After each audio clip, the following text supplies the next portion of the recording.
ukifuatilia utendaji kazi hasa kwenye idara mbili kuu, idara ya elimu, maana yake elimu msingi na sekondari, pamoja na idara ya afya.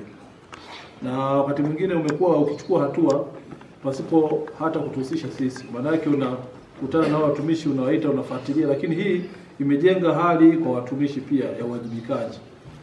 Na kwa kweli mabadiliko tunayaona hasa idara ya elimu zote, elimu msingi, elimu sekondari, pamoja na idara ya afya, ambazo ni idara ambazo tuna watumishi wengi.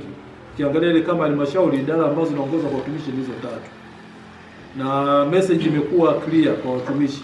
Kwa hiyo angalau sasa kunaonekana kuwa na mabadiliko ya namna ya utendaji kazi, lakini pia masuala ya utoro kazini, masuala ya ulevi, na wengine pia tumewachukulia hatua kupitia wenzetu wa TSD ambao ni mamlaka ya nidhamu upande wa walimu. Kwa hiyo nikushukuru binafsi Mheshimiwa Mkuu wa Wilaya, kwenye eneo umekuwa ni sehemu kama ambavyo unavyokuwa unasema kwamba umekuwa ni sehemu ya timu.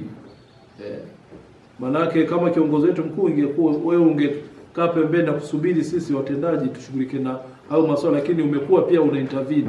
Kwa hiyo mimi nadhani hii inajenga team spirit, lakini pia na sisi watumishi inatujengea hali ya uwajibikaji. Kama Mheshimiwa DC anaweza kaenda moja kwa moja shuleni kufuatilia tukio la mwalimu sekondari Mchuchuma au shule ya msingi Rwanda, maana yake imeleta taswira ambayo kimsingi kwa sisi watendaji kwamba tunapaswa kuwajibika, lakini pia na matokeo tunaona hasa kwenye sekta hizi mbili. Kwa hiyo nikushukuru binafsi kwenye eneo hilo Mheshimiwa Mkuu wa Wilaya.